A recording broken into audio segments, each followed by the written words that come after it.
शुक्लाम्बरधरं विष्णुं शशिवर्णं चतुर्भुजं प्रसन्नवदनं ध्यायेत् सर्वविघ्नोपशान्तये।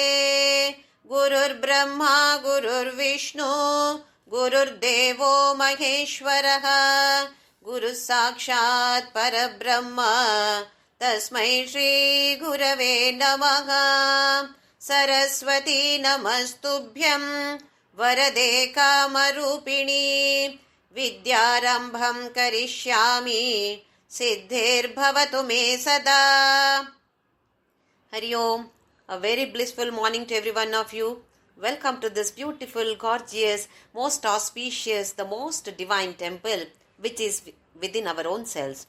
My loving pranams at the divine lotus feet of my Guru, Papa Swami Ramdas of Anandashram, Kanjangad, Kerala, and my beloved parents.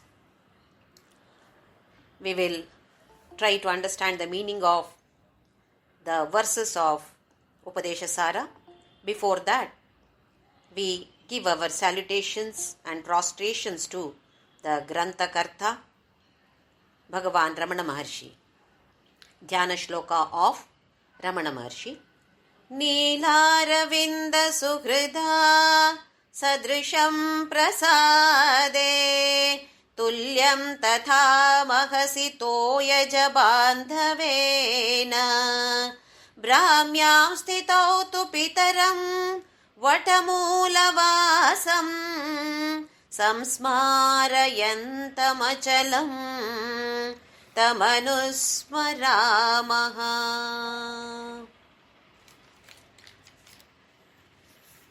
We should see the background of this particular composition. Muruganar, a great Tamil poet and a jnani, was writing Shiva Purana in Tamil, or you can say translating Shiva Purana into Tamil language. As he was doing it, he comes across one situation. We will see what that situation is. Before that, what is the goal of our life? What are the different sadhanas needed to reach that goal? What are the obstacles that we may come across in this path of sadhana? How to overcome all these obstacles? All these are explained here. As all of us know, Veda is divided into two main parts or divisions, Karma Kanda and Jnana Kanda. Karma Kanda is huge, Jnana Kanda is less. What is Karma Kanda? All kinds of rituals are mentioned here, explained here. The types of rituals are Kayika, Vachika, Manasika. Kayika is using our physical bodies. What are the rituals that we perform? They come under Kayika. Kaya is body. Vachika, through the words. We chant so many stotras, sing bhajans or nama japa, Om Shri Ram, Jai Ram, Jai Jai Ram, Om Namah Shivaya, Sai Ram, any of these. Loudly we chant. That is Vachika. Next one is Manasika. In our mind, we chant. They say that in chanting there are 3 types. One is we chant loudly so that everybody can hear. And the second one is within ourselves we chant. We can hear. The one who is chanting can hear. Others cannot hear. If we chant like this, I myself can hear, but nobody else can hear. Whereas if we chant in the mind itself, without the movement of the tongue, then even we, the person who is chanting, also cannot hear. So these are the 3 different ways of chanting. Similarly, rituals also. 3 different ways of rituals. Now, there are so many people who feel that karma kanda only is important. Especially, there is a group of philosophers. They are known by the name Purva Mimamsakas.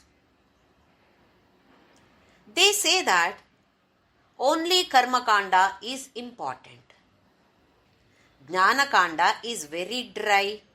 It is of no use. We can achieve Chaturvidha Purushartha, Dharma, Artha, Kama, Moksha.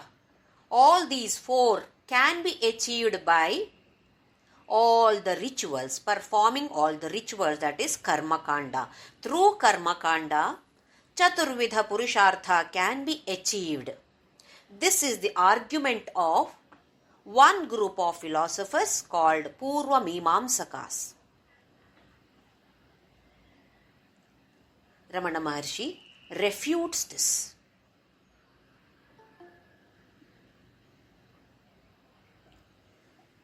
People say karma kanda is not important.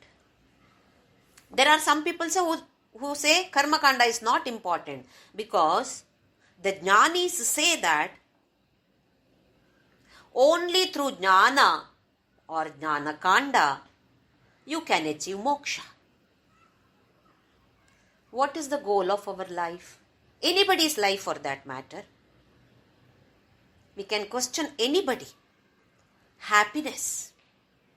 Happiness is the goal of each and every one of us. Starting from a child to the oldest person, happiness is the goal of all our lives. So, we keep on doing activities or actions or deeds, karma. Isn't it? We have to observe ourselves. Why am I doing this? That gives me happiness. Isn't it? So we feel that karma is giving me happiness. By doing this work, I am happy. So we do that. Just like all of us thinking that karma, by working hard, I am going to get happiness. We come to some conclusions based on our own experiences. If I do this kind of job in this way, this work, job in the sense, any action, any activity, then I will be happy. So we come to a conclusion. We write an equation. Then finally the equation comes to hard work equals happiness. Because hard work equals lot of money. Hard work equals lot of money means happiness. So we finally conclude hard work equals happiness. So here Ramana Maharshi lovingly tells us it is not so. What are the defects that we will see now? Just like all of us who think that karma kanda is important, in those days even the Rishi Munis were assuming that by performing all the Vedic rituals, they could attain moksha. Not only we think like this, even those days, the Rishi Munis also, some of them were under this kind of assumption. By performing all the Vedic rituals, we can get liberated.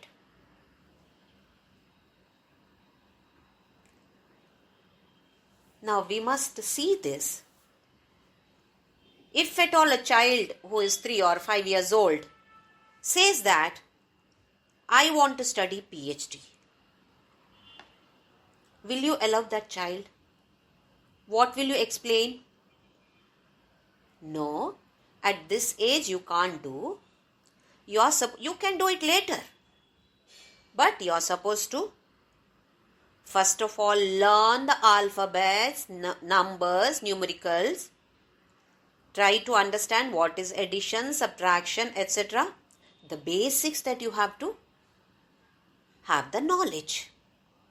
And you have to go through LKG, UKG, first standard, blah, blah, blah. Only after you finish your post-graduation, then you can take a PhD, not before that. Don't we explain? In the same way, Karmakanda is needed for everybody because this purifies our mind. Purification of the mind is extremely important. Mind should be pure. Purity is given the highest importance here. By performing all these activities, it may be worldly activities or it may be any dharmic or religious activities. By performing all these activities, our mind should become purer and purer. Only when it is totally pure, then only the jnana can dawn, not otherwise. If you observe a baby, initially is in the womb of the mother as fetus. Then it grows for 9 months in the womb of the mother. Only then the baby comes out.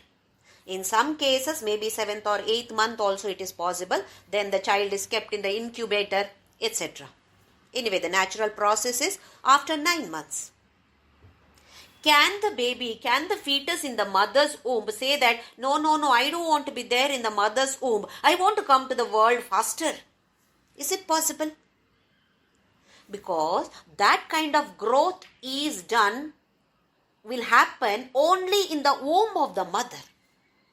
So you cannot say that, after 2-3 months, let the baby come out now. We are in a hurry to see the baby. No, that is not possible. This all of us know. In the same way, if we simply say that, I will learn all the Upanishads, everything I will understand. Maybe we understand. But still, we will not be able to inculcate it in our daily activities. Why? Mind is not pure yet. To make the mind pure, this karma kanda is 100% needed. Performing the rituals,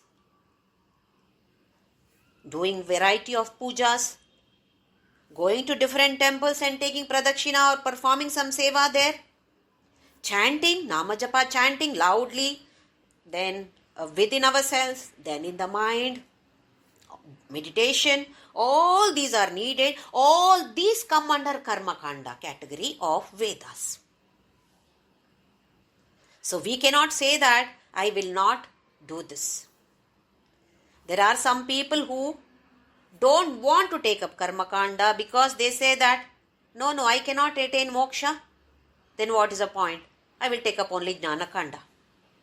And there are some other people, many of us belong to this category, who say that, no, jnana kanda is very dry, I don't understand anything, so let me keep on doing only the rituals.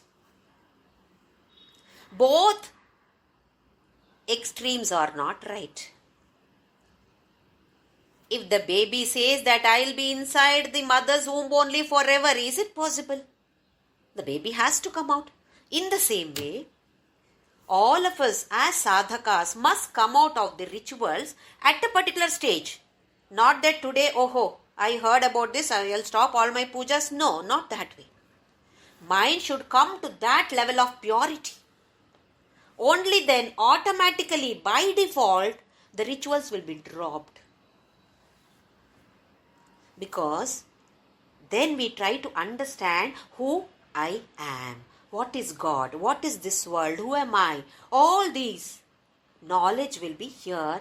Then we don't need to do any kind of rituals. Until then it is necessary. Now these Rishimunis were under the impression that only these rituals are sufficient for us to get liberated. So Shiva wanted to teach them a lesson. This is the situation in Shiva Purana. This group of Rishimunis along with their wives were ready to do some kind of yajna and yagas, homas. Shiva wanted to teach them the right method of getting liberated. So he played a drama there. As they were getting prepared for performance of this homa, Vishnu comes in the form of Vishwa Mohini, the beautiful damsel. Those rishis all were attracted by her beauty. So they all left this homa and they started running behind Mohini. All of them. And Mohini walked fast and entered a forest and disappeared there. So these searched for some time and then they returned back. In the meantime, Shiva came in the form of a very, very handsome yogi, ascetic. And the Rishi Muni's wives were there. They started going behind this yogi. When the rishis came back, they saw that their wives are not there. Then they started searching for them. They saw that these all ladies are going behind one young man. With one jata, it's there, ascetic, yogi. So they got angry with this yogi and they start fighting with him. Finally, they were defeated by that single yogi. These many rishis were there, all were defeated by the yogi. Then they get to know that this is none other than Paramashiva himself. So they fell at his feet and begged his pardon. Then they say, teach us, what is the way for liberation? Then Shiva explains to them what are the methods. Not through karma kanda. He says, dharma, artha, kama can be achieved through karmas, but not the last one, moksha. And he explained in his own way. So now Muruganar, Tamil poet as well as a jnani, has come up to this level now. He has translated up to here or writing poems. And when that particular situation where Shiva explains to the rishis, at this moment he looked at Bhagavan Ramana Maharshi, who was seated very next to him, and requests him, you please teach us. What Shiva has taught, that you please teach. For Muruganar, there was no other god except Bhagavan Ramana Maharshi. So for him, Ramana Maharshi was Shiva himself. Like, what did you teach them? Now you teach all of us. So like that he requested, and immediately extempore, Ramana Maharshi gave these 30 verses in Tamil. Upadesha Undiyar. Now, he translated that same into Sanskrit, Malayalam and Telugu and given the title as Upadesha Sara. Essence of the Upadesha.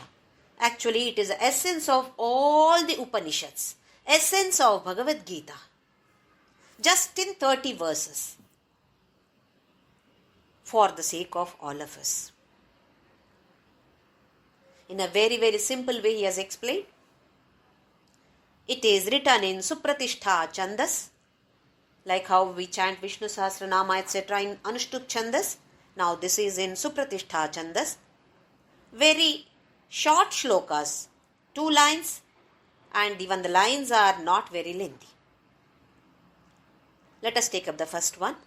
Karturajnaya prapyate palam karma kim param karma tajjadam. This is the first one. Kartuhu ajnaya prapyate phalam.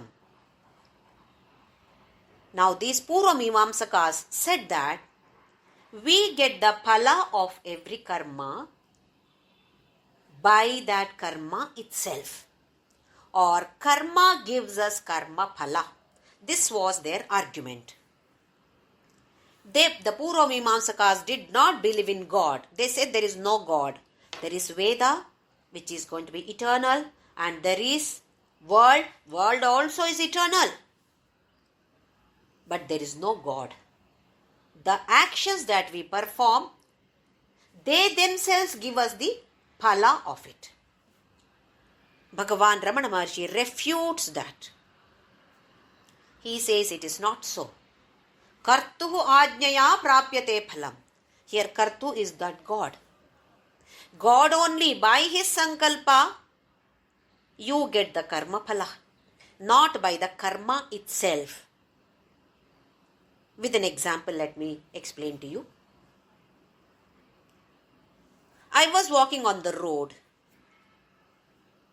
Nowadays, how we all walk with one phone. We are talking to somebody over the phone because anyway the hands and mind are free, only the legs are walking. So let me call somebody. Anyway, I have to talk to somebody 1 hour. Let me walk for 1 hour and let me talk over the phone. So I was talking and walking. Suddenly somebody pushed me down. I fell down and my hands and legs got bruises. I was about to shout at that person because I was very angry. Then somebody over there just lifted me and said, "You are so lucky." What lucky? Somebody has pushed me. Who is that person? So this person smiled and said, "It is that person who saved you." How? There was a truck coming from behind. You didn't even realize. You were busy talking and laughing over the phone. Truck would have killed you. It would have run over you. Good that that person pushed you. You at least fell down and small bruises only. No problem. Oh. Then I was grateful to that person for pushing me down. Now, this particular action of that person. First I thought he has done a wrong action, wrong deed.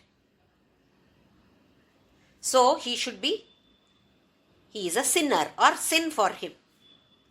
Now it changed. Oh, what a punya karya he has done by saving me. That action itself, does it know whether it is papa karma or punya karma? Karma kim param, karma tat jadam. That karma is insentient. It is not having any idea what is the intention of that person. Whether the person did it with good intention or bad intention is not known to that karma. So Bhagavan is questioning here, karma kim param. How karma has become great? Shrestha. Para is Shrestha. Karma tat jadam. It is insentient. How can it decide whether a karma is papa karma or punya karma? Karma cannot decide because it is insentient. It is inert. It is jada. Then who knows it? There is a higher principle. Tattva is there which is of high level. That Chaitanya, only that Chaitanya knows whether this is punya or papa. That Chaitanya is given the name as Kartu or Bhagavan. To give another example,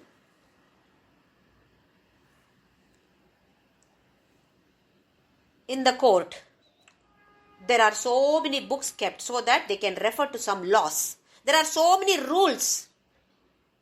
Even in a lawyer's office, if you go, they have beautiful big cupboards, shelves. In the shelves, they have got such fat books. Because there are so many rules and laws. Just because these rules and laws are there in the book, can the rules and laws decide whether this person is a culprit or not, whether this person is a thief or not, whether this person is a murderer or not? Can the books or the laws decide? There is a judge needed. A judge will refer and then decide whether this person is a culprit or not. By themselves, action cannot decide. By themselves, the laws cannot decide. There is a higher principle needed to decide whether it is a punya karma or papa karma. So here Bhagavan calls that higher principle as God or Kartu. Kartuhu ajnaya prapyate phalam. Only by his order. He doesn't order just like that. He knows our intentions in and out. I can simply talk to one person, say that I wanted to help you a lot. That is why I am doing all this to you. Internally, I may not be so. My intention is to trouble him, but the way I talk is with the sweet sugar-coated tongue I speak. Oh, that person says, Jyoti is so good. She means so good to me. Internally, it may not be so. Who knows it? God knows. God knows everything. That higher principle, what we call as Chaitanya or Atma, Paramatma, knows everything. What does the karma know? Does the karma know whether what my intention is? So, karma is jada. When that is jada, how can it be greatest? Kim param, karma kim param. How can it become Shrestha or great? Bhagavan Ramana Maharshi is questioning here. He refutes that karma itself gives us karma phala. No, he says. Purva Mimamsaka said that there is no God. Karma itself gives us the karma phala. Bhagavan Ramana Maharshi says no. Karma is jada or inert or insentient. It cannot decide whether the karma that you have performed is punya or papa karma. So karma cannot become great. So in the first shloka, he removes the misconception about karma phala data. Bhagavan Ramana Maharshi says there is a karma phala data whom we call as Kartu or as God. So in the first shloka, Karturajnaya prapyate phalam karma kim param karma jadam. In this first shloka, Bhagavan Ramana Maharshi removes the misconception about karma phala data. This is especially for Purva Mimamsakas who said that there is no God. Now the second one. Kritimaho dadhau patana karanam phalamashashvatam gati nirodhakam. Now he says, Kritimaho dadhau. This karma is a huge ocean, big ocean. Patana karanam. It can be downfall of our movement in this Adhyatma Patha. it is slightly difficult to understand what is he saying here. He says that, why are we performing karmas? Because of desire. Just one small desire I got. I should build a beautiful house. Just one small desire. Now I have to work towards it. To fulfill this desire, I have to work towards it. I need a lot of money. So I have to work hard. I have to take loan. So many procedures are there in the bank. Yes, I will do because the desire is so strong. Then that builder says that within 2 years your house will be ready. Very happy. 2 years over, 4 years over, 6 years over, house is not ready. Now that I have to repay the loan, I have to work harder. So what is happening? Work, work, work. Kriti maho dadhau. It's a huge ocean. Initially desire is for myself. As we are children, only for myself. As we grow older, the circle has become bigger. Get married. Not only my desire, my spouse's desire also becomes my desire. Have children, their desires also become my desire now. How many desires are there? Never-ending desires. So many. So he says, Kritimaho dadhau patanakaranam. Downfall. This will cause our downfall.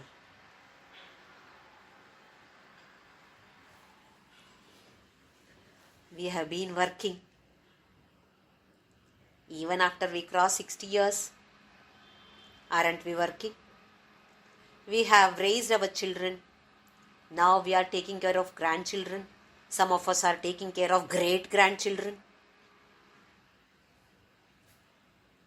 Do we have time for this question, who am I? Do we have time? If at all, all of us are busy. Especially ladies at home, never-ending jobs. Morning till night, cook, feed, clean the house. Abba, in the night. Then for tomorrow, what for tomorrow? Oh, no vegetables in the market, in the fridge. Isn't it never-ending? If at all we get some free time, our mobile phones are there. WhatsApp, Instagram, Facebook.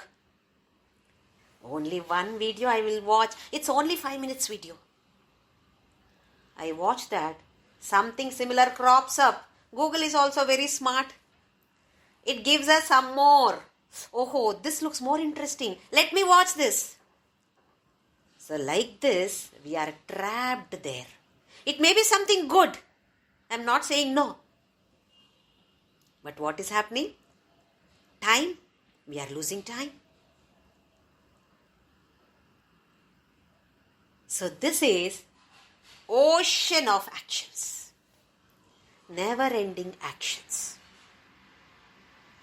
So he says, Kritimaho dadau patana karanam. If you want to move forward in the path of this moksha, you must have time for yourself. You must have time for questioning yourself. Who am I? Do we have time? No. We don't have time. We are all busy. And some of us say that I am the pillar of this family. Without me, the family cannot run. So I've got to be at home. What if our end comes at this moment? Do you think the family will not survive without me? Without any one of us? Family will definitely continue. Maybe happier. This is only we assume like this. I am the pillar of this family. Only wrong assumptions. When we don't have time, at least 5 minutes a day, are we able to sit quietly without doing anything? No thinking also. Is it possible for us? Why don't we try? So he says, as we keep on doing actions, patana karanam. Phalam ashashvatam gati nirodhakam. Phalam ashashvatam. He detects the defects here. What are the different doshas of performing karmas? Let us see what defects are there in performing these karmas. First one is we don't have time. We keep on doing karmas, one after the other, activity, then we are tired, we sleep. Even in sleep, we get dreams. Again, morning get up and keep on doing our work. Family duties, so many duties are there, office duties are there, social duties are there. Right, well, we don't have time for anything else. Next is, every activity, every deed that we perform is finite. Finite is as per place. If at all I am performing one activity here in this particular place, I cannot perform the same activity in another place. That means limited by place. In this place only. Similarly, limited by kala or time. Limited by my intelligence. Limited by my talent. If somebody tells me, Shamla Mami tells me to prepare Mysore Pak, I will say, okay, I will prepare. But it won't be like Mysore Pak, it will become powder because that is only my talent. Only this much. So it is limited by my talent. It is limited by my mind. At that moment, what is the status of my mind? If I am happy, okay, I may do it well. If I am worried about something, instead of pouring 1 cup of sugar, I may pour 3 cups of sugar. Gone. Mysore Pak is gone there. We are searching for infinite happiness by performing finite actions. Happiness, how much do we want? Infinite. For how many hours, how many days, how many years? Forever. I want to be happy forever. Especially some of us as parents, we say that if my children are happy, that is sufficient. I don't mind facing any difficulties. Let the children be happy. Why? Finally, if the children are happy, I am happy. So finally it boils down to my happiness. Isn't it? How much? Infinite. Have you seen any single person, one person, who says that I want to be sad for a day or 2 days? Have you ever seen? Everybody wants to be happy. That too, not for 1 or 2 days or 4 hours or months or years, always. Unfortunately, we are expecting that infinite, unlimited happiness by performing limited actions. Finite actions. Actions are always finite. How can we expect infinite happiness out of finite actions? This is one defect. Now the second one is phalam ashashvatam. Not only ashashvata, it is not permanent. Phala is not permanent. Phala is uncertain. Phala is unpredictable. I have studied so well for my exam, entrance exam. While writing the exam, I don't know what happened. I felt sick, tired and not able to write. What is the result? Or, I have done well. But, I thought I have done well. I have not scored enough marks to get a good seat in a good college. Can we predict the result? It's going to be like this only. We can never. Uncertainty of the result is always there. Because of this uncertainty, we are always anxious. What will happen tomorrow? What will happen if they say so? If they don't say this, what will happen? So many things we assume and we are always anxious. Because the result of any action is always uncertain. The level of uncertainty is, after breathing out, I don't know whether I'll be able to take the next breath or not. Is it certain that I'll be able to take, or rather any one of us will be taking the next breath? Is it certain? No, there is no guarantee. Or I've inhaled. There is no guarantee that I will be exhaling. See the level of uncertainty. A small action, breathing. There is no guarantee that I'm going to breathe the next breath. There is no guarantee that I'm going to exhale this breath that may be my end. Isn't it? We cannot predict the result of any of these actions. He says it is ashashvata. Take the example of a boy. 12th standard, got very good marks, got very good rank in IIT, got into Bombay or Madras or whichever IIT that he wanted. He wanted a particular subject. He got seat in the same college, same subject. Third year, he joined there, and third year, somehow he felt that he's not able to continue with that. He commits suicide. There are so many such cases that we see. Now tell me, when he got the result, his parents, his siblings and his friends or relatives are so happy. And when he committed suicide, imagine the level of sadness. That same phala, ashashvata. Children get married. We are so happy when they get married. Within a year or two, they get divorced. It is on the rise in this generation. Not able to adjust. At this juncture, we feel that, Abba, if they separate, then we can live happily. 2 years back, we thought if they get united, if they get married, they'll live happily. Now we feel if they get separated, they'll be living happily. That phala, is it permanent?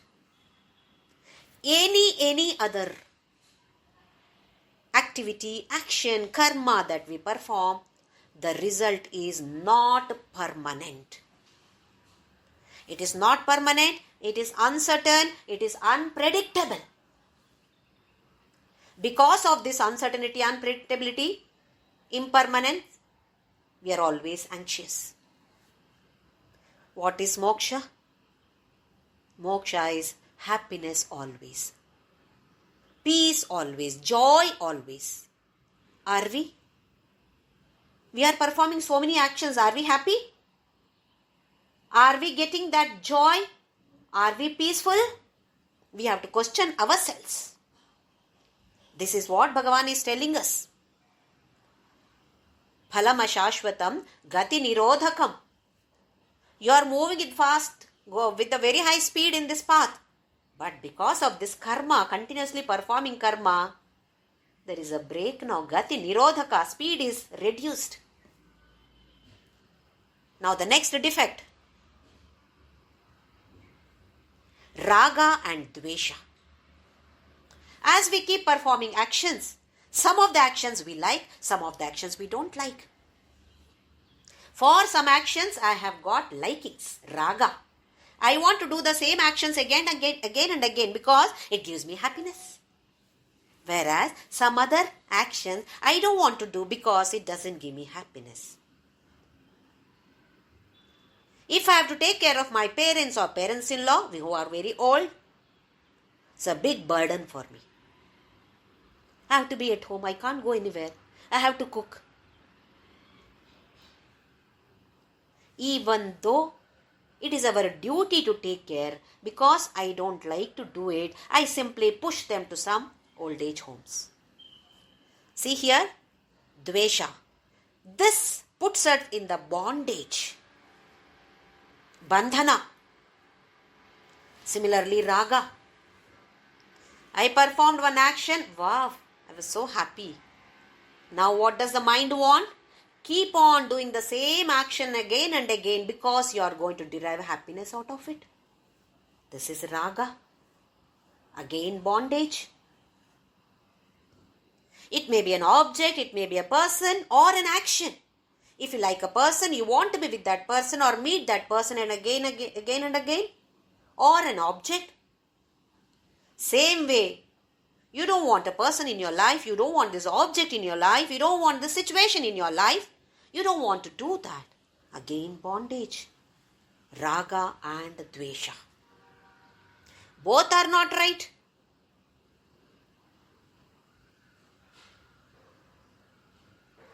Somebody gave me a beautiful, very delicious sweet which I have never tasted till today. So that person said that in our native place we prepare this. Have you tasted, Jyoti? No, I have not tasted. It's very tasty. Oh, is it? Let me taste. Wow, delicious. Now I want to know the recipe of that. Why? Because it's delicious. I want to eat it again. Not only me. I want to give it to my family people. Let them also enjoy that. Isn't it? These are all the activities that we perform in our day-to-day life. How we are getting this raga and dvesha. Some of the activities which we are supposed to perform, we don't perform because we don't like it. So we go by raga and dvesha, likes and dislikes, instead of right and wrong. Are we thinking whether this is right or wrong? If it is right, even if I don't like, I must do it. If it is wrong, I want to do it, but don't do it because it is wrong. While heavy traffic is there, we don't obey the rule also. Anywhere place is there, we simply move because we have to go fast. That is why there are some rules. When red signal is there, you can't cross, you can't pass. If that signal is not there, we would have definitely gone. Because everybody is in a hurry. Everybody is performing actions. How many actions? Mahodadi. How do we know? See the traffic jams. Bangalore sometimes, just to pass 2 kilometers, to move through 2 kilometers, you need some 2 hours sometimes. Traffic jam. Where are all these people going? They're all busy doing actions. So many activities. Oh, see this. What Bhagavan Ramana Maharshi says is, do you think it is wrong? Kriti Mahodadho, huge ocean. One after the other, never ending. Next defect. BMI becomes stronger and stronger. Body, mind, intellect complex. I am the one who has done this. Something came out right, very nice. Some food. Wow, very nice, very delicious. Who prepared this? I prepared it. That I, body, sometimes mind, sometimes intellect, BMI complex becomes stronger and stronger. Some food which is not delicious at all. Somebody says, who has prepared this? Then even though I have prepared, I act as though I have not heard that at all. I don't answer that at all. Or even if somebody has done some small help, those people have done it. If it has come out right, if the result of any activity has come out the best, then I have done it. If it has not come out good, rather bad, then somebody else has done. Why? My BMI complex is so strong. I don't want to accept that what I have done is wrong. Do we accept? When we do anything wrong, do we accept? Are we ready to accept? Generally, no. We are not ready to accept that what I have done is wrong. In fact, we are justifying why we have done this. You know why I have done this? This is like this. That is why I have done like this. We justify. This is another defect. BMI complex becomes more and more, stronger and stronger. Then we become the slave of the mind. And we think that world is giving us happiness. Because when this desire got fulfilled, then I derived happiness. So the world is giving me happiness. We have a wrong conclusion. We come to a wrong conclusion that world is the source of happiness. And the last defect is Punarapi jananam, punarapi maranam, punarapi janani jathare shayanam. Once again we have to take birth. Whether the karma is punya or papa, it creates vasanas or impressions or samskaras in us. We carry that samskara even after dropping this body. When a person dies, that person drops only the physical body. The Sukshma Sharira he carries. And we have all the vasanas stored here. When we perform any action, when we speak any word, when any thought arises in the mind, vasana is created. It may be good or bad. Both are created here. If it is a good karma, punya is created here, or positive impressions are created here. If it is anything negative, then negative impressions are created, or papa karma phala is created here. The result of the action is different. This vasana is different. We carry this vasanas. So, we have to take the result of it. That phala, punya karma phala or papa karma phala, we only are the bhoktas. We have to experience it. Whether it is joy or sadness, we ourselves have to experience it because we have stored as vasanas here. So we have to come to the world again and again. It is dukkha samsara sagara.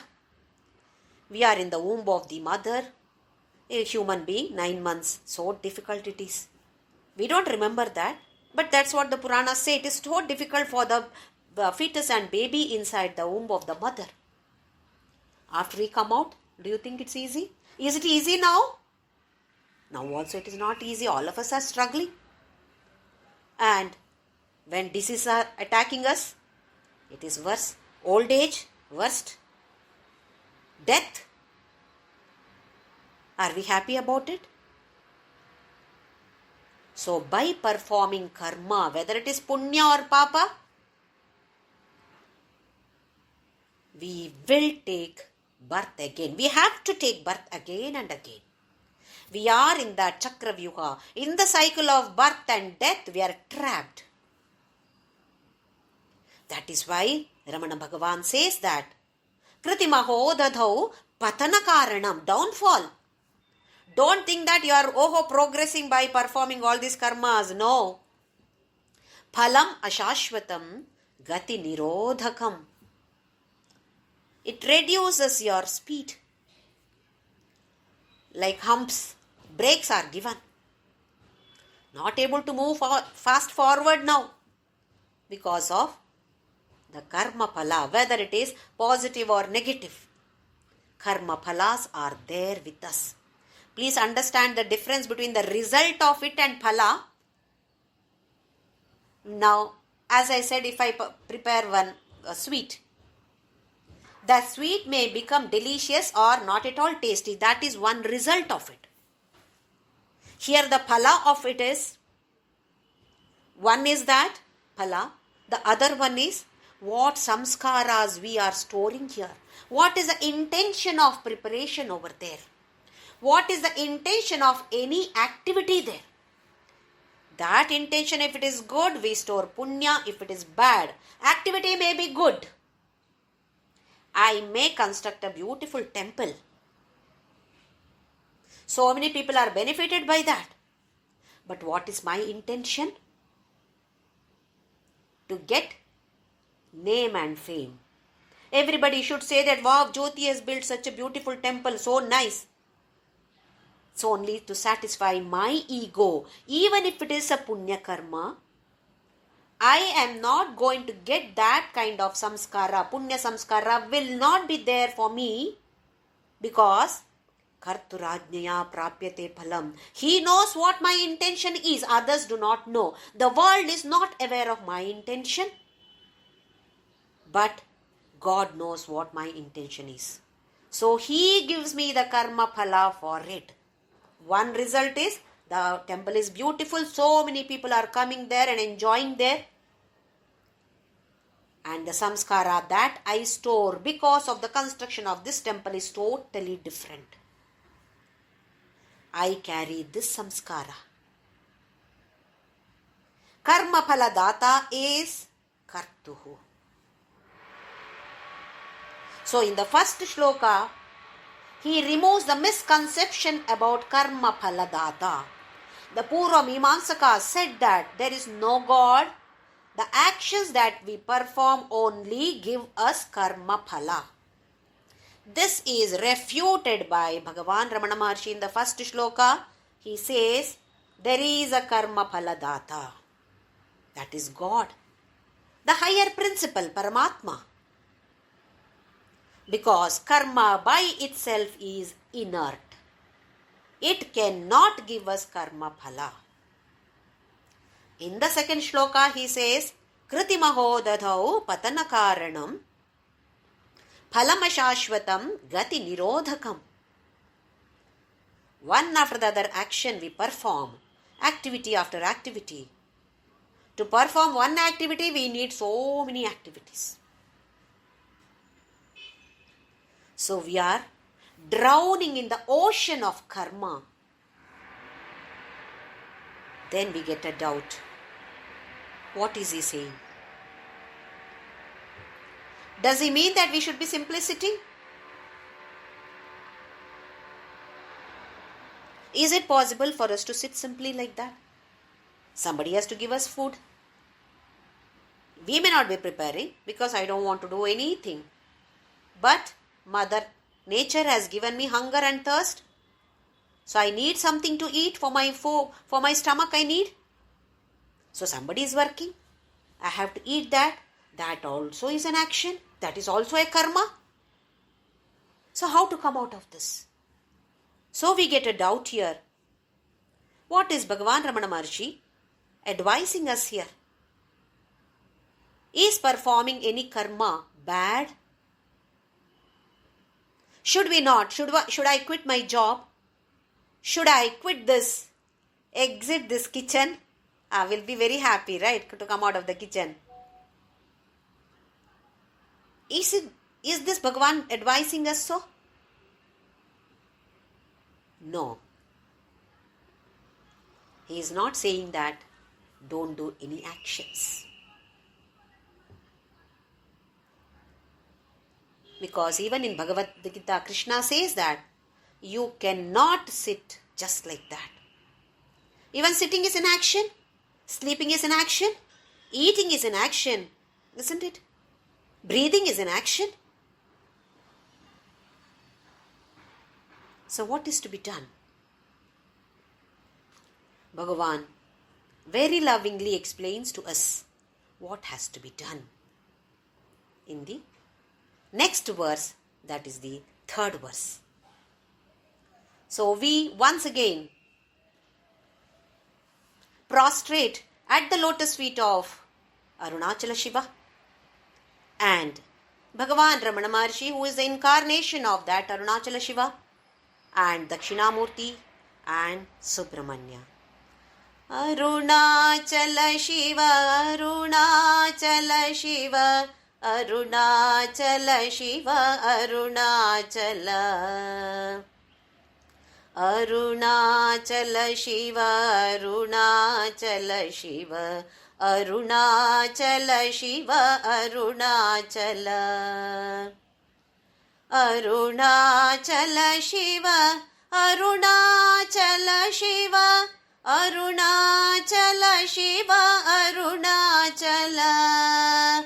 Arunachala Shiva, Arunachala Shiva, Arunachala Shiva, Arunachala. Namo Ramanaya, Namo Ramanaya, Namo रमणाय Namo Namo Namo रमणाय नमो रमणाय नमो रमणाय नमो नमो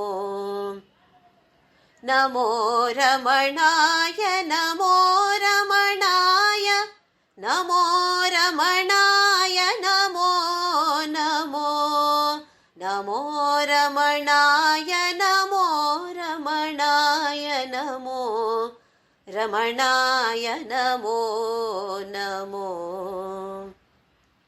ओम श्री राम जय राम ओम श्री राम जय जय राम ओम श्री राम जय जय राम ओम श्री राम जय जय राम ओम श्री राम जय जय राम ओम श्री राम जय जय राम ओम श्री राम जय जय राम ओम श्री राम जय जय राम ओम श्री राम जय जय राम ओम श्री राम जय जय राम ओम श्री राम जय जय राम ओम श्री राम जय जय राम ओम असतो मा सद्गमय तमसो मा ज्योतिर्गमय मृत्योर्मा अमृतं गमय ओम शांति शांति शांतिः लोका समस्ता सुखिनो भवन्तु लोका समस्ता सुखिनो भवन्तु लोका समस्ता सुखिनो